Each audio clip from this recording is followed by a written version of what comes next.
Yo, what's good, Spirit Squad? Today, we're going over a Channel Fireball inspired thread on Twitter, and they're conducting a greed test. The test is whether you would keep this one lander or whether you would mulligan it.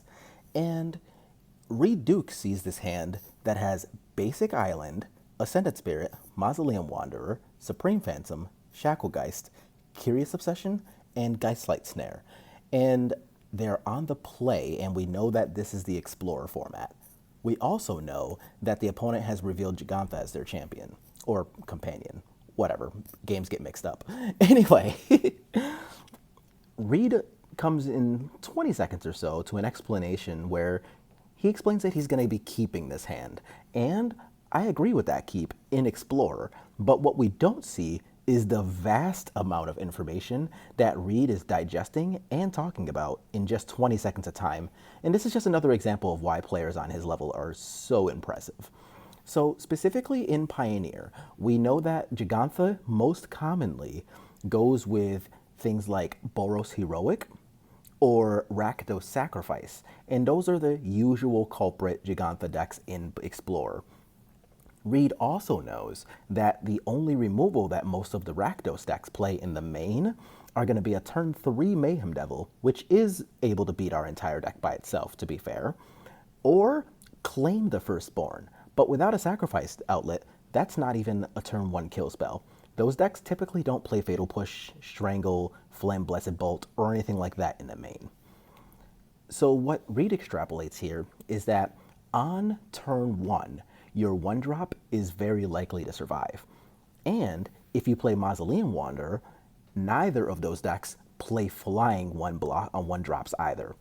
If you play the Ascendant Spirit on turn 1, then you can get blocked by a Cauldron Familiar out of Rakdos, or something like a Soulscar Mage out of Heroic.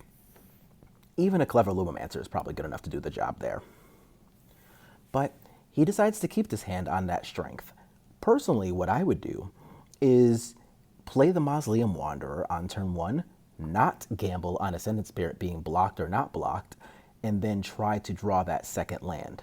But if you want to play a little more patiently, you can play a turn 1 Ascendant Spirit, and whether you draw the land or not, you can give yourself the opportunity to play Mausoleum Wanderer on your turn 2, giving yourself an extra layer of protection for a Curious Obsession that you want to put on the Ascendant Spirit. That way, you can sacrifice Mausoleum Wanderer to use its counterspell ability, but without sacrificing the actual Curious Obsession itself, which is really nice. So it's up to you to kind of figure out which way you want to gamble that. And Reid does this in less than 20 seconds. He also knows that the Heroic decks don't play any turn 1 just straight up removal.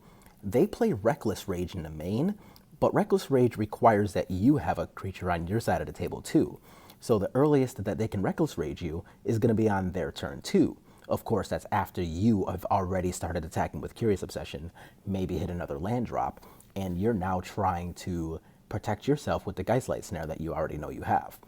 So the fact that he knows all of this, decides all of this in less than 20 seconds, and can explain to everybody why he's keeping the hand he's keeping is really impressive.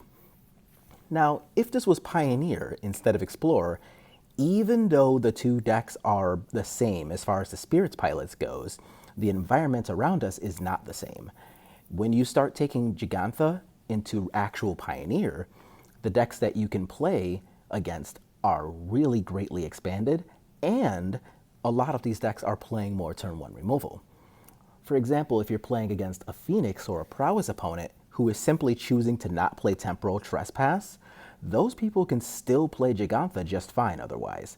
And these decks are going to be playing cards like Strangle, Fiery Impulse, sometimes even cards like, not Magma Spray. I already said Strangle, it's a sorcery speed one. And this means that your creature on turn 1 is pretty likely to die, and that makes it so that attacking on turn 2 is going to be a lot harder than it otherwise would against a deck without turn 1 removal. So we talked about Phoenix, but you can also play against Niv Mizzet. And Niv Mizzet, while it's not a deck that shows up too often, it is a deck that plays 4 Fatal Push and a bunch of other removal, making it so that a one-lander is really sketchy against those decks. You can also find very occasionally some people playing Rakdos mid-range in either format, but simply choosing to not play Chandra Torture Defiance, and without the Chandra, those decks can play Gigantha too.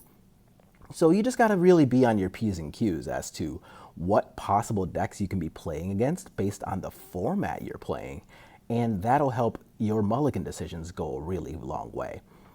And I'm just not really going to stop being impressed by Reid here, because the fact that, somebody's able to take all of this information, digest it, and spit it out so that people can understand his thought process really clearly in a 20 or 25-second period is wildly impressive.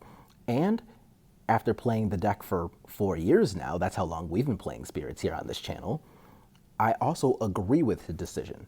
So I think he came to the right choice and very quickly. So once again, really impressive stuff. And I think he's going to pass the ChannelFireball greed test, even if a lot of people would normally choose to mulligan that hand. So on Explorer, keep that hand. In Pioneer, I'm probably going to snap mulligan it. Enjoy your day, everybody.